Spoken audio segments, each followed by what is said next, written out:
আবারও বিস্ফোরক বক্তব্য ফিরহাদ হাকিম সিদ্দিকুল্লাহর। দলে থেকে তৃণমূলের নিশানা সিদ্দিকুল্লাহর। সংখ্যালঘুরা তৃণমূলের জন্য যা করেছে তার মূল্য পায়নি। জানি না সংখ্যালঘুদের মূল্য কতটা দিয়েছে নবান্ন। বিস্ফোরক মন্তব্য তৃণমূলের সিদ্দিকুল্লাহ চৌধুরীর।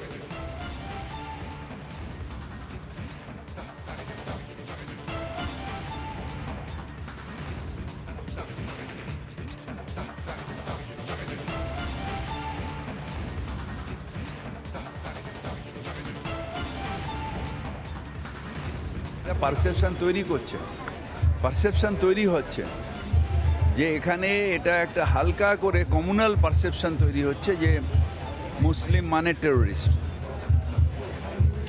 ঠিক যে কিছু মানুষ বাংলাদেশ থেকে কিছু টেরোরিস্ট আসতে পারে, তার কারণ ওখানে এখন যারা রয়েছে এ কান্ট্রি অফ হুলিগানস ওখানে এখন সে হতে পারে যারা অ্যারেস্ট হচ্ছে। আমি এটাকে নিয়ে পুলিশই তো অ্যারেস্ট করছে, কিন্তু তার মানে একটা জাতিকে এই স্ট্যাম্পটা মারাটা ঠিক হচ্ছে না।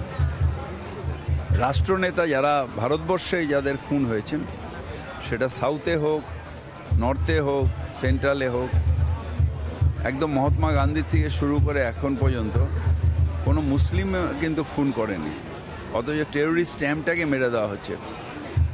My name is Khan and I am not a terrorist. এটা সত্য কথা। আমি বা আমাদের মতন বহু মানুষ এই দলের জন্য যত শ্রম দিয়েছি এবং দিচ্ছি, আমি জানি না নবান্ন তার কতটা মূল্য দিয়েছে। এত বড় কথা আমি বলে গেলাম, কারণ অবদান আছে আমাদের। সংখ্যা লঘুদের মধ্যে মুসলমান হলো সংখ্যা গুরু। পশ্চিম বাংলায় 3টি পিলারের উপর দাঁড়িয়ে আছে 11 কোটি মানুষ। আমাদের ব্যথা বেদনা বুঝবার সময় এসেছে।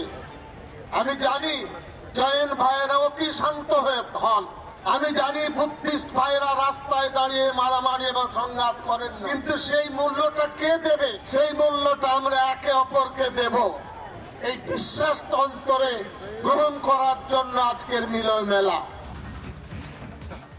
আপনারা শুনলেন ফিরহাদ হাকিম এবং একই সঙ্গে সিদ্দিকুল্লাহ চৌধুরী কি বললেন, এবং বিস্ফোরক বক্তব্য ফিরহাদ এবং সিদ্দিকুল্লাহ। সেখানে সিদ্দিকুল্লাহ চৌধুরী বলছে সংখ্যালঘুরা তৃণমূলের জন্য যা করেছে তার মূল্য পায়নি। আমাদের সঙ্গে টেলিফোনে রয়েছেন বিজেপি সাংসদ শ্রমিক ভট্টাচার্য।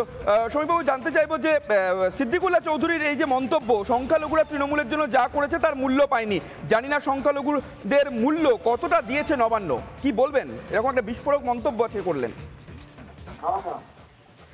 এখন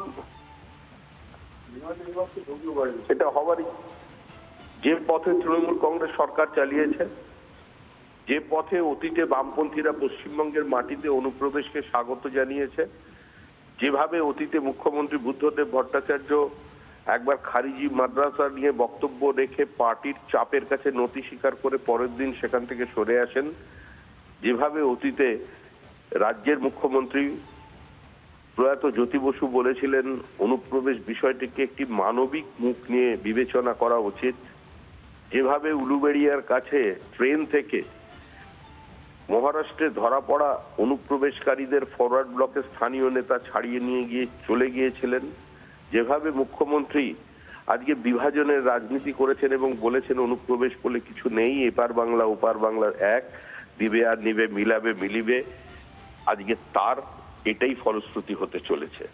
অতীতে একটা সুরাবর্দীর স্বপ্ন ছিল, সেই স্বপ্ন ছিল অখণ্ড বাংলা, স্বাধীন বাংলা, যে বাংলায় শরীয়তের শাসন তারা প্রতিষ্ঠা করতে পারবেন। কারণ যতক্ষণ পর্যন্ত 30% সংখ্যালঘু থাকে ততক্ষণ পর্যন্ত ভারতের সংবিধান থাকে। তারপরে যখন সেটা সংখ্যা বাড়তে শুরু করে তখন সেখানে শরীয়তের কথা শুরু হয়ে যায়।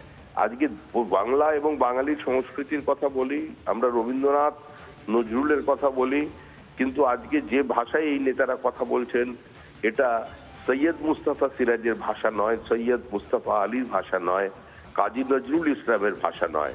তারা যে ভাষায় কথা বলছেন সেই ভাষাটা যারা ওই বিচ্ছিন্নতাবাদকে সমর্থন করেছেন সেই ভাষা। যে ভাষায় বাংলাদেশের মৌলবাদীরা কথা বলেন এরা এখন সেই ভাষায় কথা বলা শুরু করে দিয়েছেন। শিওরে সমন। এবার সাধারণ মানুষকে চিন্তা করতে হবে, বাংলার সচেতন মানুষ, তথাকথিত বুদ্ধিজীবী প্রগতিশীল, তাদের চিন্তা করতে হবে যে এতদিন কাদের তারা ধর্মনিরপেক্ষতার গল্প শুনিয়েছিলেন। সুতরাং সামনে কঠিন দিন আসছে, মানুষকে সংঘবদ্ধ করতে হবে। তৃণমূল কংগ্রেস সংখ্যালঘুদের জন্য কি করেছেন কি করেননি সেটা একেবারে শ্রমিকবাবু, একেবারে আপনি যে কথা বলছিলেন, শ্রমিক ভট্টাচার্য ছিলেন এতক্ষণ আমাদের সঙ্গে। নানা ধরনের কন্টেন্ট দেখার জন্য লাইক করুন, শেয়ার করুন আমাদের ফেসবুক পেজ, সাবস্ক্রাইব করুন আমাদের ইউটিউব চ্যানেল। পাশাপাশি অন্যান্য ব্রেকিং নিউজের জন্য অবশ্যই চোখ রাখুন রিপাবলিক বাংলায়।